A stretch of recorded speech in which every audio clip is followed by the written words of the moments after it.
Life in Japan. Puttin pudding. Puttin pudding is a popular dessert that was first introduced in 1972 by the Japanese food manufacturer Ezaki Guriko.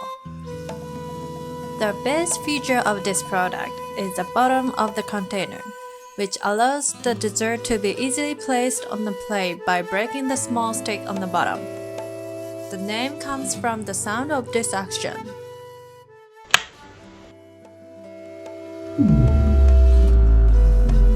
In 2012, it was officially recognized by the Guinness World Records as the world's best-selling pudding.